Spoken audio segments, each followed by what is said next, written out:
Nagtatakang nagtanong silang Xiaoqi kung paano makakapasok si Ming sa ibang mga pugad ng bandido at sinabing hindi tulad ng kanilang Blackstone Ridge ang mga ito ay may mga malalakas na master na nagbabantay. Malamig na tumawa si Ming at sinabing magpakita lamang ito ng daan at huwag nang magtanong pa o mag-alala ng ibang bagay. Sunod-sunod na tumango silang Xiaoqi at hindi na nang ahas pang magsalita at masunuri na naglakad sa unahan upang magsilbing gabay. Ang unang pupuntahan ay natural na ang Blackstone Ridge na walang gaanong malalakas na master at ang pinakamalakas ay nasa unang antas pa lamang ng Dharma Heaven. Hindi na nag-aksaya ng maraming salita si Ming at diretsang ginamit ang Great Xia Ring at ang mga bandido sa loob ng base ay sunod-sunod na inilipat sa loob ng malaking mundo ng Sing Sing. Ang mga bandidong ito ay puno ng kasamaan at nakapatay ng hindi mabilang na inosenteng mamamayan ngunit hindi sila direktang pinatay ni Ming at sa halip ay ipinasya niyang mas mabuting ilagay na lamang silang lahat sa loob ng Sing Sing upang ang mga masasamang ito ay magsiyasat doon o gumawa ng mahihirap na trabaho na isa ring mabuting bagay.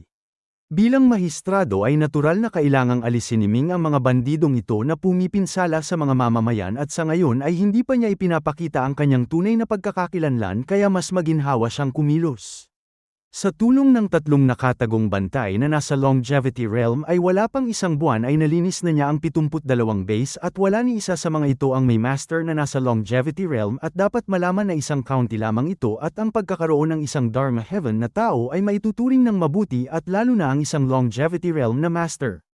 Ngunit ang ginawa ni Ming ay nagdulot ng matinding pagkabigla sa mapayapang county at hindi maunawaan ng mga tao kung sino ang kumilos at kung anong uri ng kakayahan mayroon nito.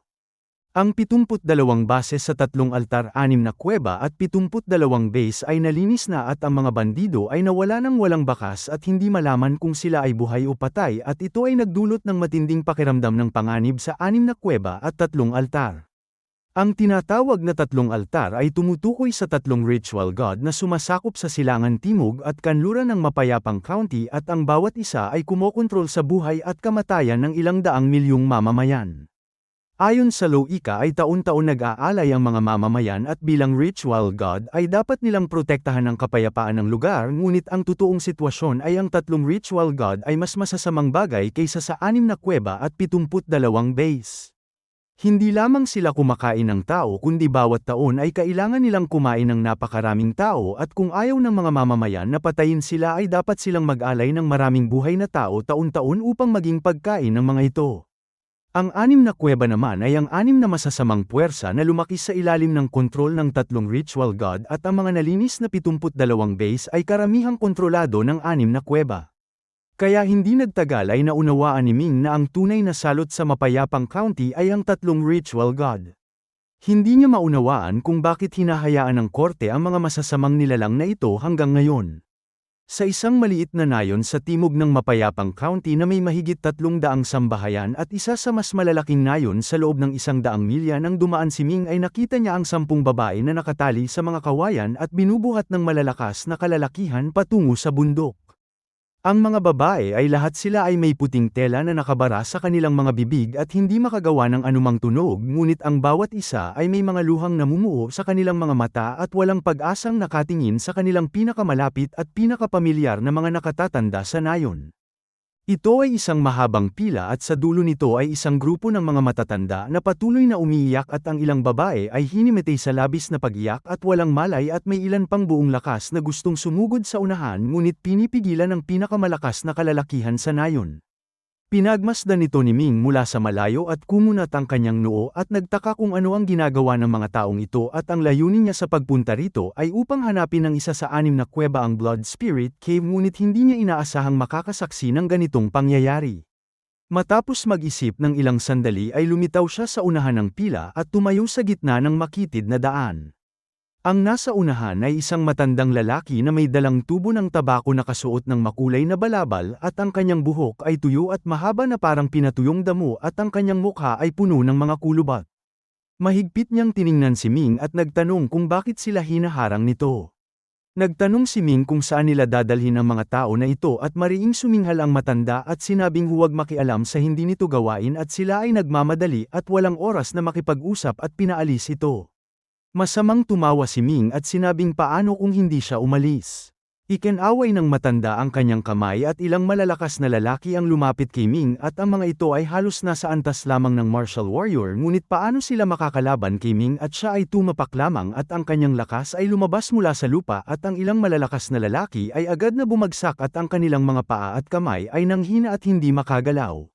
Nagulat ang matanda at ang mga malalakas na lalaking ito ang pinakamalakas na puwersa sa kanilang nayon ngunit hindi pa man sila nakakalapit ay bumagsak na at alam niyang nakatagpo sila ng isang malakas na tao kaya mabilis siyang yumuko at nagtanong kung sino ito.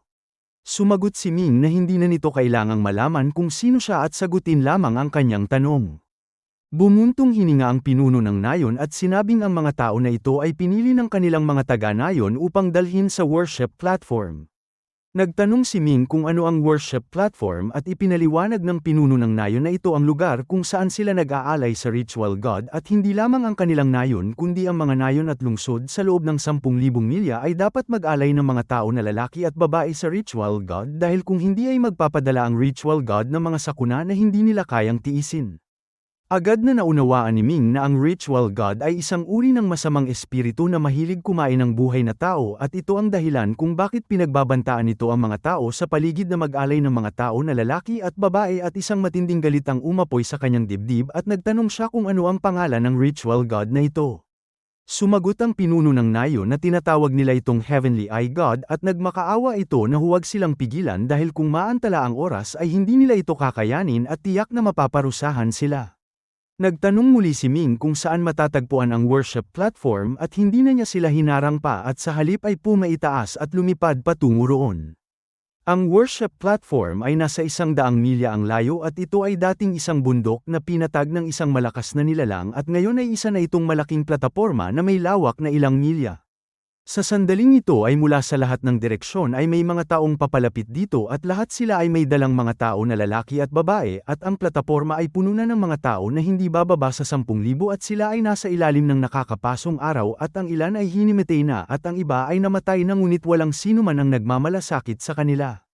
Marahang bumuntong hininga si Ming at ikinaway ang kanyang kamay at ang mga tao na ito ay sunod-sunod na inilagay sa Great Xia Ring at nang mawala ang mga alay ay nagulat ang mga tao sa paligid at naghanap sa lahat ng direksyon at hindi nagtagal ay natagpuan nila si Ming at may nagtanong kung ano ang kanyang ginawa. Hindi sila pinansin ni Ming at mahigpit na tumingin sa timog kanluran kung saan isang dilaw na ulap ang papalapit at sa loob nito ay isang matinding pagpatay ang kumulong sa kanya. Iniutos ni Ming na dakpin ito at ang tatlong nakatagong bantay ay handa na noon pa at sa isang utos ni Ming ay agad silang sumugod sa dilaw na ulap at tatlong sinag ng kidlat ang pumasok sa ulap na nasa 100 milya ang layo at sa loob nito ay nagkaroon ng kidlat at kulog at kung minsan ay sumasabog at kung minsan ay lumiliit at patuloy na nagbabago. Pagkaraan ng ilang sandali ay muling lumitaw ang tatlong nakatagong bantay sa tabi ni Ming at ang kanilang mga mukha ay hindi maganda. Kumunat ang noo ni Ming at nagtanong kung hindi nila ito kaya at sinabi ng isang bantay na ang tao sa loob ng dilaw na ulap ay may malaking pinagmulan at hindi nila ito dapat galitin. Galit na sumagot si Ming at sinabing wala itong saysay at nagtanong kung ang tao bang ito ay ang Heaven Emperor at kung siya bilang Crown Prince ay hindi maaaring makagalit dito. Ipinaliwanag ng bantay na kahit hindi ito ang Heaven Emperor ay ito ang ikasyam na anak nito at nagulat si Ming at nagtanong kung ano ang ginagawa ng anak ng Heaven Emperor sa isang lugar na tulad ng mapayapang county. Mapait na ngumiti ang bantay at sinabing hindi nila alam at ipinaalam ng ikasyam na prinsipe na alam niyang dumating ang Crown Prince at nais niya itong makausap. Bahagyang pumikit si Ming at sinabing pupuntahan niya ito at nag-alala ang bantay at sinabing ang ikasyam na anak ng Heaven Emperor ay isang 7th Realm Longevity na master at dapat itong maging maingat at ang ibig sabihin nito ay pinapayuhan siyang huwag galitin ito dahil kung hindi ay maaari siyang patayin nito. Masamang tumawa si Ming at sinabing nauunawaan niya. Lumipad ang apat patungo sa dilaw na ulap at sa loob nito ay may isang lumulutang na palasyo na sadyang napakatanda at tila ito ay isang espesyal na banal na kagamitan ngunit hindi ito makilala ni Ming. Kusang bumukas ang pinto ng palasyo at pumasok silang tatlo at pagpasok nila ay nakita nila ang isang marangyang lugar na may hindi mabilang na magagandang tao na babae na nakatayo sa magkabilang panig at sa gitna ay isang napakalaking higaan na may isang kabataang lalaki na nakasandal. Ang ulo nito ay nakapatong sa isang magandang babae na nagbabalat ng mga buto at isinusubo ito sa kanyang bibig. Sumulyap ang kabataan sa kanila at sinabing dumating na pala ang Crown Prince at paumanhin sa hindi magandang pagtanggap. Sumagot si Ming na siya ang ika-9 na prinsipe at matagal na niyang naririnig ang pangalan nito. Kakaibang tumawa ang kabataan at itinulak ang babae at umupo ng tuwid at tinitigan si Ming at nagtanong kung bakit nito kinuha ang kanyang pagkain. Kumunat ang noo ni Ming at nagtanong kung ito ay kumakain ng tao at bilang isang prinsipe ay ginagawa ito. Mariing suminghal ang kabataan at sinabing ang kanyang ina ay isang likas na Diyos kaya kalahati lamang ng kanyang dugo ang tao. Nagtanong si Ming kung ito ay isang deity na kumakain ng tao at sumagot ito na hindi na nito kailangang magtanong pa at tinanong kung ibabalik ba nito ang mga alay. Lihim na nagpadala ng mensahe ang bantay kay Ming at sinabing ang ika-9 na prinsipe ay nagngangalang Shi Yuan siya, isang taong tuso at may masamang ugali at hindi ito dapat galitin at mas mabuting ibalik na lamang ang mga alay. Hindi pinansin ni Ming ang payo ng bantay at sa halip ay tiningnan si Shi Yuan siya at sinabing ayon sa batas ng korte ay ang sinumang pumipinsala sa mga mamamayan anuman ang antas ng kanyang posisyon o antas ng kanyang dugo ay dapat parusahan at bilang mahistrado ng mapayapang county ay ang ika-9 na anak ng Heaven Emperor na si Shi Yuan siya ay pumatay ng mga inosenteng tao at ang kanyang kasalanan ay karapat-dapat sa kamatayan. Tumawa ng malakas si Shi Yuan siya at dahan-daang tumayo at tinitigan si Ming at nagtanong kung ito ay isang baliw o isang hangal at nagtanong kung talagang nais nitong kumilos laban sa kanya isang mahinang tao na hindi pa man lamang isang mage at gagawa ng aksyon laban sa isang prinsipe. Walang ekspresyon si Ming at malamig na sinabing anuman ang pagkatao nito ay kapag lumabag sa batas ay dapat parusahan. Sumagot si Shi Yuan siya na mabuti at tumango ngunit ang kanyang mga mata ay nagliliyab sa apoy ng pagpatay at sinabing dahil nais nitong patayin siya ay hindi na siya magpapakumbaba rito. Pagkasabi nito ay isang matinding pagpatay ang kumulong kay Ming at ito ay ang pagpatay ni Shi Yuan siya at sadyang nakatatakot at ang isang 7th realm longevity na master ay kayang patayin si Ming sa isang iglap. Ngunit sa harap ng ganitong kapangyarihan ay hindi man lamang gumalaw si Ming at ang kanyang ekspresyon ay nanatiling kalmado at tiningnan niya ang paligid at sinabing ang palasyong ito ay isang magandang kayamanan at mahirap para sa mga nasa labas na pumasok at mahirap din para sa mga nasa loob na lumabas. Pagkasabi nito ay nawala si Xiao Hua mula sa kanyang bag at si Shi Yuan siya na handa ng umatake ay biglang nakaramdam ng paninikip ng kanyang leeg at ang kanyang divine infant ay ginapos ng isang mahiwagang puwersa at kahit hindi nagpakita si Xiao Hua ay takot ang ika-9 na prinsipe at namutla. Itinuro ni Ming ang kanyang daliri at ang kanyang invisible sword ay lumipad at ang sinag ng espada ay pumulupot at pinutol ang ulo ni Shi Yuan siya at kasabay nito ay ang kanyang divine infant ay nilamon ni Xiao Hua at tuluyan siyang namatay. Ang kanyang katawan ay bumagsak sa lupa at ang 3 nakatagong bantay ay natulala at ang lahat ng tao sa loob ng palasyo ay natulala rin. Kalmadong kinuha ni Ming ang storage ring mula sa bangkay at sinabi sa isang bantay na bumalik at ipagbigay alam ang pangyayaring ito sa kanyang ama.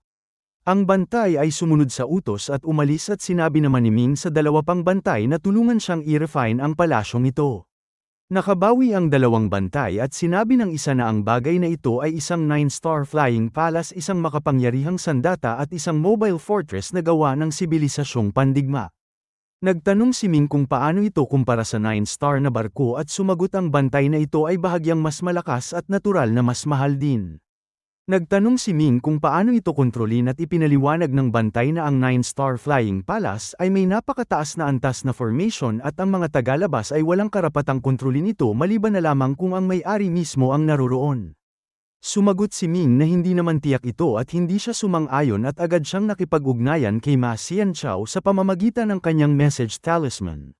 Si Ma Xianchao ay kasalukuyang kasama si He Jing at kumakain ng masarap na pagkain at sa mga nakaraang araw ay natikman na nilang dalawa ang lahat ng masasarap na pagkain ng East Mountain at habang sila ay masaya ay biglang may narinig na kakaibang tunog mula sa message talisman at agad siyang nakipag-ugnayan kay Ming. Nagtanong si Ming kung mayroon itong paraan upang kontrolin ang isang 9-star flying palace na ang may-ari ay patay na at tumawa si Ma Xianchao at sinabing ang mga tagalabas ay natural na walang paraan ngunit ang sibilisasyong pandigma ay may pangalawang karapatan at maaari itong gamitin upang i-restart ang palasyo at magtakda ng bagong may-ari. Nagtanong si Ming kung paano makuha ang pangalawang karapatan at sumagot si Ma Xianchao na napakasimple lamang at kailangan lamang mag-input ng isang password at sa kanya ito sasabihin pagkatapos.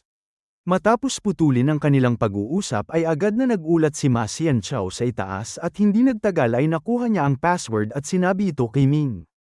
Ang tinatawag na password ay isang masalimuot at kakaibang teksto na binubuo ng 3,000 pantig na paulit-ulit na isinasaayos at kung isasama ang paulit-ulit na mga bahagi ay aabuti ng kalahating oras upang basahin at sa panahong ito ay hindi maaaring magkamali ng kahit isang pantig at hindi maaaring magkaroon ng anumang paghinto at dapat itong basahin sa isang hininga at kapag nagkamali ay ang pangalawang karapatan ay tuluyan ng maglalak at hindi na kailanman mabubuksan.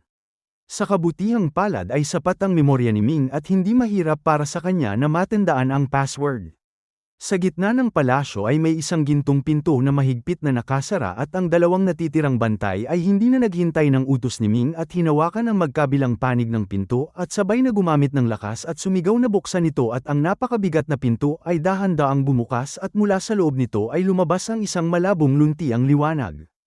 Tumayo si Ming sa harap nito ayon sa itinuro ni Ma Xianchao at nang kumislap ang liwanag ng 3 ulit ay agad niyang sinimulang bigkasan ang password at siya ay nagsalita ng hindi nagmamadali at hindi mabagal at umabot ito ng kalahating oras bago natapos. Nang mabigkas ang huling pantig ay biglang kumislap ang liwanag at makalipas ang halos 15 minuto ay may isang tinig na nagsalita sa isipan ni Ming at tinawag siya nitong Panginoon. Nagtanong si Ming kung ito ang spirit ng palasyo at sumagot ito na ito nga at tumango si Ming at inutusang lumiit at pagkasabi nito ay lumabas sila ng palasyo kasama ang mga bantay at ang palasyo ay umikot at naging kasinlaki ng palad at nahulog sa kanyang kamay. Nagkatinginan ang dalawang bantay at alam nilang ang halaga ng 9-star flying palace na ito ay napakataas at hindi nila inaasahang makukuha ito ng Crown Prince ng ganito kadali at parang isang panaginip lamang. Nag-alala ang isang bantay at sinabing ngayong pinatay ang ika-9 na anak ng Heaven Emperor ay ang mga tao sa panig nito ay tiyak na maghihiganti. Nagtanong si Ming kung sino ang mga taong ito sa paligid ng Heaven Emperor at ipinaliwanag ng bantay na kahit ang Heaven Emperor ay hindi namamahala ng mga opisyal ay ang mga deity na itinalaga ng 3 emperador at ang mga malalakas na master sa iba't ibang lugar ay karamihang sumusunod sa kanya at kapag nalaman nilang pinatay ng Crown Prince ang ika-9 na prinsipe ay tiyak na gagawa sila ng paraan upang makapaghiganti. Malamig na tumawa si Ming at hindi siya natatakot sa kanila at ang relasyon ng 3 emperador ay sadyang maselan at naniniwala siyang ang ganitong hayagang pagkilos ay tiyak na hindi aprobado ng Heaven Emperor at hanggat hindi ito nagagalit ay walang problema ang lahat ngunit kung paano ang dapat gawin ay hihintayin pa niya ang mensahe mula sa Human Emperor at naniniwala siyang ang pagpatay sa ika-9 na prinsipe ay hindi lamang isang problema para sa Human Emperor kundi isang pagkakataon. Wala pang 15 minuto ay bumalik na ang bantay na ipinadala at sa kanyang likuran ay may isang opisyal at nang makita nito si Ming ay yumuko ito at nagbigay galang at malakas na ipinakilala ang sarili bilang si Song Yu ang Vice Minister of Justice na sumusunod sa utos ng Human Emperor upang imbestigahan ang kaso ng ika-9 na prinsipe na pumipinsala sa mga inosenteng mamamayan. Hindi pa man natatapos ang kanyang mga salita ay isang puting bahaghari ang bumaba mula sa langit at mula rito ay lumabas ang isang kabataang lalaki na nakaputi at may puting sombrero at ang kanyang mukha ay ordinaryo ngunit ang kanyang mga mata ay matatalim at ang kanyang tindig ay mas mataas pa kaysa kay Song Yu at hindi malaman kung anong antas ng longevity mayroon siya. Malamig na yumuko ang kabataang nakaputi kay Ming at ipinakilala ang sarili bilang si Mu Chunhua isang advisor sa ilalim ng Heaven Emperor na ipinadala upang imbestigahan ang kaso ng pagkamatay ng ika-9 na prinsipe. Galit na sumigaw si Song Yu at sinabing wala itong saysay at nagtanong kung bakit tinatawag itong pagkamatay ng ika-9 na prinsipe gayong malinaw na ang ika-9 na prinsipe ay pumipinsala sa mga tao at pinatay mismo ng Human Emperor Crown Prince at bilang advisor ng Heaven Emperor ay paano nito nagagawang baligtarin ang katotohanan at magsinungaling. Mariing suminghal ang kabataang nakaputi at nagtanong kay Song Yu kung hindi ba siya natatakot na mapahiya sa kanyang pagiging opisyal sa pagsasalita ng ganoon. Dinuraan ito ni Song Yu at sinabing para sa isang tulad nito ay hindi labis ang pagmumura. Masamang tumawa ang kabataang nakaputi at sinabing ang Human Emperor ay nasa ilalim ng Heaven Emperor at nagtanong kung hindi ba ito sumasang-ayon doon at malamig na sumagot si Song Yu na ano naman ang kinalaman nito. Sinabi ng kabataang nakaputi na siya ay ipinadala ng Heaven Emperor upang dalhin ang Human Emperor Crown Prince para sa pagtatanong upang linawin kung bakit nito pinatay ang ika-9 na prinsipe.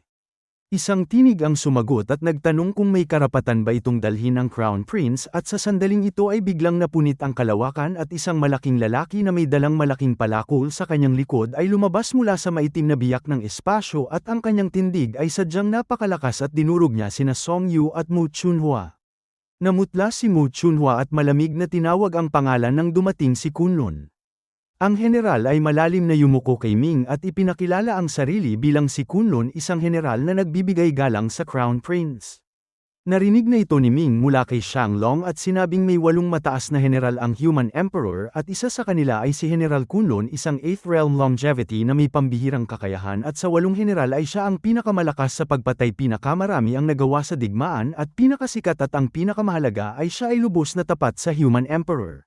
Noong bata pa si Kunlun ay mahirap ang kanyang pamilya at hindi gaanong maganda ang kanyang talento, at sa edad na 5 taon ay namatay ang kanyang ama at nagkasakit ng malubha ang kanyang ina, at walang sino man sa kanilang mga kamag-anak ang tumulong sa kanila, at nang malapit nang mamatay ang kanyang ina at kahit siya ay malapit nang mamatay sa gutom ay si Shang Wuliang na 15 taon lamang noon ay naglalakbay at nakita ang mag-inang ito na kaawa-awa at tinulungan niya sila, at pagkatapos ay hindi na ito inisip pa ni Shang Wuliang at mabilis na nakalimutan. Mabilis na lumipas ang panahon at 40 taon nang lumipas ay hinanap ni Kunlun si Shang Wuliang at naging general ng pamilya Shang, at sa panahong ito ay isa na siyang longevity realm na master at walang sino man ang nakakaalam kung ano ang kanyang naranasan sa loob ng 40 taon, at ang tanging alam ng mga tao ay siya ay nagbalik upang magpasalamat, at malinaw na ang hindi sinasadyang pagtulong ng Human Emperor noon ay nagligtas sa tao na si Kunlun at sa kanyang ina. Binati ni Ming si General Kunlun at sinabing matagal na niyang naririnig ang kanyang pangalan, at lumingon si Kunlun at tiningnan si Mu Chunhua at tinanong kung bakit hindi pa ito umaalis. Sumama ang mukha ni Mu Chunhua at sa kakayahan ay malayong hindi siya makakalaban kay Kunlun, at ang kanyang Kunlun Heaven Opening Axe ay may napakalaking kapangyarihan at kayang patayin siya sa isang atake, at ayon sa mga alingawngaw ay ang kakayahan ni Kunlun ay sapat upang kalabanin ng 9th realm longevity at sadyang nakatatakot at hindi niya ito kayang pantayan. Pumikit si Kunlun at hinawakan ang palakol sa kanyang likuran, at nang makita ito ni Mu Chunhua ay mabilis na tumalikod at umalis nang walang sabi-sabi dahil nakita na niya noon si Kunlun na humugat ng kanyang palakol at pumatay ng tao nang walang pag-aatubili. Matapos takutin si Mu Chunhua ay sinabi ni Kunlun na may utos ang Human Emperor na siya na ang hahalili sa bagay na ito, at nagulat si Ming at nagtanong kung aalis na siya agad, at sumagot si Kunlun na inuutos ng kanyang kamahalan na umalis agad ang Crown Prince at huwag munang magpakita sa Three Emperors Great World sa mga susunod na araw. Biglang naisip ni Ming na minamaliit niya ang mga bagay at ang pagpatay sa ika-9 na prinsipe ngayon ay maaaring magdulot ng malaking gulo, at tumango siya at sinabing ipaalam sa kanyang ama na aalis muna siya ng ilang panahon, at pagkasabi nito ay nagpaalam siya sa 2 opisyal at umalis sa lugar. Paglabas niya ng mapayapang county ay agad niyang ibinalik ang kanyang orihinal na anyo, at ngayon ay hindi na siya ang Human Emperor Crown Prince kundi si Ming mula sa Tianyuan, at hindi siya natatakot na makita ng iba. Hindi niya nais makialam sa mga laro ng kapangyarihan sa pagitan ng matataas na tao ng 3 emperador, kaya hindi na siya nakipag-ugnayan sa mga tao sa panig ng Human Emperor. Ang unang bagay na kanyang ginawa matapos magbago ng pagkakakilanlan ay ang ibenta ang ilang mga bagay na kanyang nakamit. Ang Royal Pawn Shop ng Three Emperors Great World ang pinakamalaking kedena ng mga pawn shop, at ang storage ring ng ika-9 na prinsipe ang singsing ni QE, at ang ilang singsing na nakuha niya mula sa mga dayuhan na kanyang napatay noon ay hindi pa niya ginagalaw, at ngayon ay nagpasya siyang ibenta ang lahat. Ang tagapamahala ng pawn shop ay nakakita na ng malalaking transaksyon, at kahit marami ang mga bagay na inilabas ni Ming at may ilang magagandang kalidad ay hindi man lamang kumaibat ang kanyang mga talukap, at matapos suriin ng mga espesyal na tagasuri ang lahat ng bagay ay naglabas ang tagapamahala ng isang listahan at ibinigay ito kay Ming. Mabilis itong tiningnan ni Ming, at ang lahat ng mga bagay ay may kabuuang halaga na mahigit 64 na bilyon, at kasama ang kanyang naunang naipon ay may kabuuang 722 bilyon siya. Naisip ni Ming na ang 9-star flying palace na ito ay isang magandang bagay, ngunit ang mga kagamitan nito ay napakababa at kailangan itong i-upgrade, at agad siyang nakipag-ugnayan kay Ma Xianqiao upang bumili ng mas malalakas na kagamitan. Ang 9-star flying palace na ito ay may 2 nebula cannon at 10 annihilation cannon bilang karaniwang kagamitan, at matapos mag-isip si Ming ay nagpasya siyang bumili ng 60,000 mataas na antas na puppet, 1 nebula cannon at 10 annihilation cannon, at sa ganitong paraan ay magkakaroon ng palasyo ng napakalakas na kakayahan sa pakikipaglaban na may 3 nebula cannon at 20 annihilation cannon, at ang kapangyarihan nito ay halos hindi mas mababa kaysa sa kanyang mataas na bersyon ng 9-star na barko. Nang ipadala niya ang listahan ng kanyang bibilhin kay Ma Xianqiao ay ang 722 bilyon ay agad na naubos at may natitira lamang siyang mahigit 25 bilyon sa kanyang bulsa bilang baon na sapat na para sa pang-araw-araw na gastusin. Ang mga biniling kagamitan ay ipinadala na sa Tianyuan at pinamamahalaan ni Ma Xianqiao at si Ming ay sumakay sa 9-star Flying Palace upang bumalik sa Tianyuan. Ang spirit ng palasyo ay may mataas na katalinuhan at hindi na kailangan ni Ming na magbigay ng coordinate at pagkatanggap ng utos ay direkta nitong binutis ang espasyo at sa ilang sandali ay naihatid si Ming sa Tianyuan. Sa Three Emperors Great World ay hindi siya angkop na magpakita sa mga susunod na araw kaya nagpasya siyang bumalik na lamang sa Tianyuan at kapag natapos na ang lahat at kumalma na ang sitwasyon ay saka na lamang siya babalik upang hanapin ang kanyang senior brother. Sa Heavenly Dao Sect sa Tianyuan ay nakaupo na si Ming sa pangunahing bulwagan at ang mga pangunahing tao ng paaralan ay naroroon kabilang sina Meiru Tianwuchen at Ma Xianqiao at labis silang natuwa sa pagbabalik ni Ming dahil hindi lamang tumaas ang kanyang kakayahan kundi nagdala pa siya ng isang 9-star Flying Palace na may malakas na kakayahan sa pakikipaglaban. Masasabing sa tulong ng 9-star Flying Palace na ito at ng 9-star na barko ay ang Heavenly Dao Sect ay ganap na walang takot sa anumang puwersa sa Tianyuan at hindi ito kayang bantain ng 5 Elements Divine Dynasty at hindi rin ito kayang bantain ng 4 Great Divine Lands at 9 Holy Lands. Ang unang bagay na ginawa ni Ming pagbalik niya ay ang ikabit ang 60,000 mataas na antas na puppet isang nebula cannon at 10 annihilation cannon sa palasyo at sa kanyang paningin ay ang palasyong ito ay mas magandang gamitin kaysa sa 9-star na barko dahil kaya nitong lumaki at lumiit at magbago ng anyo at maaari itong maging isang silid isang barko o kahit isang uri ng pandigma na puppet. Sa panahon ng pagkawala ni Ming ay sadyang napakatahimik ng Tianyuan at walang malalaking pangyayaring naganap at kung mayroon mang masasabing pagbabago ay ang Undying Divine Tree ng Heavenly Dao Sect. Ang banal na punong ito ay lalong naging mahiwaga at araw-araw ay tumatanggap ito ng walang katapusang puwersa ng pananampalataya. Mula nang iligtas ni Ming ang mga tao ng Tianyuan ay parami ang mga mamamayan ang nakaalam ng katotohanan at naunawaan nilang ang Heavenly Dao Sect ang nagligtas sa kanila sa gitna ng panganib at nagbigay sa kanila ng pagkakataong magpatuloy na mabuhay. Kung ikukumpara ay noong panahong ito ay ang 4 Great Divine Lands at 5 Elements Divine Dynasty ay maaaring pumayag na isakripisyo ang kalahati ng mga mamamayan kapalit ng kasunduan sa devouring parasite o wala silang magawa at nanunood lamang at kahit matagal nang lumipas ang sakuna ay labis pa ring natatakot ang mga tao at sino ang nakakaalam kung may pangalawang devouring parasite na lilito o pangalawang blood ancestor kaya mas taimtim na umaasa ang mga tao na patuloy silang poprotektahan ng Heavenly Dao Sect upang sila ay mamuhay ng mapayapa. Noong una ay buong lakas na pinipigilan ng 5 Elements Divine Dynasty at maging ng Divine Lands ang ganitong kalakaran ngunit ang kalooban ng mga tao ay ang pinakamalakas na puwersa at walang sino man ang makakapigil sa init ng damdamin ng mga ordinaryong mamamayan at kapag winasak ang kanilang mga templo ay lihim silang nagsusunog ng insenso sa kanilang mga tahanan at kapag sinira ang kanilang mga altar ay tahimik silang nagdarasal sa kanilang mga puso at ipinapahayag ang kanilang katapatan sa Heavenly Dao Sect. Pagbalik ni Ming ay nakita niya ang pagbabago ng Undying Divine Tree at dahil sa mas maraming pananampalataya na sinisipsip nito ay mas marami pang archer, swordsman at cannoneer ang nilikha nito at sa ngayon ay ang bilang ng mga archers at swordsmen ay parehong nakatakda sa 100,000 at ang mga cannoneer ay 20,000 ang mga cavalry ay 6,000 at ang mga war chariot ay 3,000. Pagkatapos nito kahit mas marami pang puwersa ng pananampalataya ang masipsip nito hindi na madadagdagan ang bilang ng mga mandirigmang tagapagtanggol. Ngunit ayon kay Ma Xianqiao ang mga mandirigmang ito ay nagsimula ng umangat ng antas. Sa itaas ng swordsman ay ang Great Swordsman at sa itaas nito ay ang Swordmaster at Great Swordmaster at pagkatapos ay ang Sword Guardian at Great Sword Guardian. Sa kasalukuyan ay may halos 10,000 Great Swordsmen at Great Archers na ang kakayahan ay halos nasa ika-9 na antas ng Dharma Heaven. Ang Swordmaster sa itaas nito ay may kakayahang halos nasa 1 o 2 antas ng Longevity. Sa ganitong pagtutulad ang kakayahan ng Great Sword Guardian ay maaaring umabot sa 8 antas ng Longevity.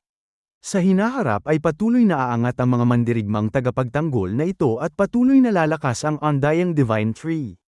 Ang totoo ay ang impluwensya ng Heavenly Dao sect ay sadyang napakalaki na ngayon at hindi na mabilang kung ilang masasamang puwersa ang nalinis nito at ang mga magnanakaw masasamang espiritu mapang-api at mga lihim na grupo ay sunod-sunod na tinatanggol ng mga tagapagtanggol at ito rin ang isa sa mga dahilan kung bakit mas lalong naniniwala ang mga mamamayan sa Heavenly Dao sect dahil tunay na naririnig nito ang kanilang mga panalangin at may kakayahang tumugon. Kinabukasan pagkatapos bumalik ni Ming ay isang alagad ang biglang nagmamadaling pumasok at sumigaw na may masamang nangyari.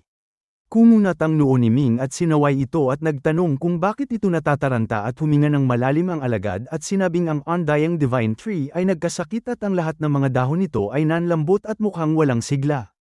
Agad na tumayo si Ming at pumunta sa harap ng puno at nakita niyang ang mga sanga at dahon ay malambot at nakabitin at tinawag niya ang isang swordsman at nagtanong kung ano ang nangyari. Ipinaliwanag ng swordsman na dahil sa sapat na puwersa ng pananampalataya kamakailan ay ginamit ito ng undying divine tree upang magsanay at lumikha ng isang spirit god. Nagulat si Ming at ang Haotian God ay isinilang mula sa patuloy na pag-iisip ng mga tao at hindi niya inaasahang ang undying divine tree ay nakalikha rin ng isang spirit god at agad niyang tinanong kung nasaan ito. Itinuro ng swordsman ang itaas at sinabing sa ibabaw ng korona ng puno ay may isang divine embryo at ang spirit god ay nasa loob nito at kulang na lamang ng isang patak ng esensyang dugo at dapat na umakyat ang pinuno. Nagtaka si Ming at nagtanong kung kailangan nito ang kanyang esensyang dugo at nangangahulugang ito ay magiging kanyang alaga at ipinaliwanag ng swordsman na ang undying divine tree at ang Heavenly Dao sect ay iisa at may karapatan ng pinuno ngunit hindi ito pag-aalaga kundi isang paggising at ang spirit god na isinilang mula sa damdamin ng mga tao ay may napakadalisay na kalooban at ito ay hindi mabuti para sa pamumuno ng mga mananampalataya at kapag pinatakan ito ng pinuno ng isang patak ng esensyang dugo ay magkakaroon ito ng kanyang pag-uugali. Ngumiti si Ming at nagtanong kung nangangahulugang susundin siya nito mula ngayon at sumagot ang swordsman na ganoon nga. Nagkaroon ng sigla si Ming at agad na lumipad patungo sa korona ng puno at nakita niya ang makakapal na mga sanga at dahon na bumabalot sa isang gintong bunga na may taas na mahigit 2 metro at ang bunga ay hugis itlog at pumipintig bawat 15 minuto at ito ang tibok ng puso nito. Maraming mandirigmang tagapagtanggol ang nasa paligid na nagpoprotekta sa divine embryo at kung hindi siya ang pinuno ay hindi siya makakalapit at nang makita siya ay lumapit ang isang archer at sinabing ang divine embryo ay nasa mahalagang yugto ngunit kulang sa nutrisyon at maaaring hindi ito maisilang sa loob ng 3 hanggang 5 taon. Nagtanong si Ming kung kulang ito sa nutrisyon at kung ang katawan ng masamang dragon ay naubos na at tumango ang archers at kinumpirma ito. Kumunat ang noo ni Ming at nagtanong kung ano ang kailangan niyang ihanda at sumagot ang archer na tanging ang laman at dugo ng banal na hayop at banal na ibon ang kailangan. Biglang naalala ni Ming ang Golden Crow Egg at agad itong inilabas at nagtanong kung maaari ito at nagulat ang archers at sinabing nakakaramdam ito ng dugo ng undying divine phoenix mula sa itlog at nagtanong kung ito ay Golden Crow Egg at tumango si Ming at sinabing ito nga at tiyak na magagamit ito at pagkasabi nito ay inihagis niya ito patungo sa divine embryo nang walang pag-aatubili. Ang Golden Crow Egg ay kanyang na-offer na at kung magagawa nitong sumanib sa divine embryo ay para na ring na-offer ang divine embryo at ang paraang ito ay mas mataas kaysa sa pagpapatak ng esensyang dugo. Nang malapit ang Golden Crow Egg sa divine embryo ay isang banal na liwanag ang humaplos dito at naglaho ito at sa sumunod na sandali ay ang bunga ay marahas na pumintig at sa bawat pintig ay yumanig ang langit at lupa at kasabay nito ay malinaw na naramdaman ni Ming na ang Golden Crow Egg at ang divine embryo ay nagsasanib at hindi nila nilalamon ang isa't isa kundi isang perpektong pagsasama at tila may likas na koneksyon ang undying divine tree at undying divine phoenix na hindi mapaghihiwalay. 3 malakas na pintig ang narinig at ang balat ng bunga ay pumutok at mula sa loob nito ay lumabas ang walang hanggang liwanag at walang hanggang apoy at sa kawalan ay isang pares ng malalaking pakpak ang bamuka at sinakop nito ang langit at lupa at ang kapangyarihan nito ay kasinlaki ng kalangitan ngunit ang mga pakpak ay mabilis na naglaho at ang liwanag ay pumisan at isang tao na babae na walang damit ang tumalon palabas. Ang tao na babae ay napakaganda at parang inukit mula sa jade at tila 3 o 4 na taong gulang lamang at ibinukas niya ang kanyang mga mata na puno ng kuryosidad at tumingin sa paligid at ang mga mandirigmang tagapagtanggol ay sunod-sunod na yumuko at magalang na sinabing sumusunod sila sa kanyang kamahalan. Ngumiti si Ming at ang pakiramdam ng pagkakaugnay ng dugo ay nagparamdam sa kanya na ang tao na babae ay parang kanyang sariling anak at hindi niya napigilan ang haplos sa kanyang ulo. Masayang tumalon ng tao na babae at yamakap kay Ming at nagtanong kung sino ito at sinabing pakiramdam niya ay napakalapit nito sa kanya. Ipinakilala ni Ming ang sarili bilang pinuno ng Heavenly Dao Sect at masayang sinabi ng tao na babae na mabuti ito at siya ang sagisag ng paaralan. Sinabi ni Ming na mula ngayon ay magiging kapatid na babae niya ito at tatawagin siyang nakatatandang kapatid at bibigyan niya ito ng pangalan at dahil mayroon itong pamana ng Undying Divine Tree at dugo ng Undying Divine Phoenix ay tatawagin niya itong Xiaoxi. Mariing tumango ang tao na babae at sinabing mabuti ito at siya ay tatawaging Xiaoxi at sinabi niyang siya ay gutom. Agad na naglabas si Ming ng iba't ibang espiritual na prutas at inilagay ang mga ito sa loob ng balat ng bunga upang kainin ng bata at kumain siya ng ilan at sa palagay niya ay napakasarap ng mga ito at tumawa siya at nagtanong kung maaari ba niyang kainin ang mga ito araw-araw at kung ordinaryong pamilya ay tiyak na mauubos ang kanilang pera sa araw-araw na pagkain ito ngunit sa kabutihang palad ay si Ming ay isang nagbebenta ng prutas at hindi ito alintana at sinabi niyang maaari ito at sapat ang kanyang ibibigay. Habang kumakain ng prutas si Xiaoxi ay biglang kumunat ang kanyang noo at sinabing may masamang tao at kailangan niya itong asikasuhin. Nagulat si Ming at nagtanong kung saan ito pupunta at sumagot si Xiaoxi na sa lugar na tinatawag ng mga tao na Divine Capital ay may isang grupo ng mga babae na ipinapasok sa isang brothel. Nagtanong si Ming kung agad niyang nararamdaman ang kanilang mga pag-iisip at tumango si Xiaoxi at sinabing oo.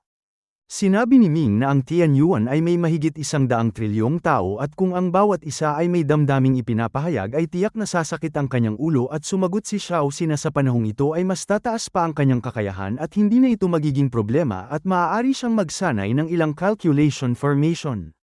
Nang mabanggit ang calculation formation ay sinabi ni Ming na siya ay bihasa sa Tai Divine Calculation at Chaos Calculation Method at maaari niya itong ituro sa kanya.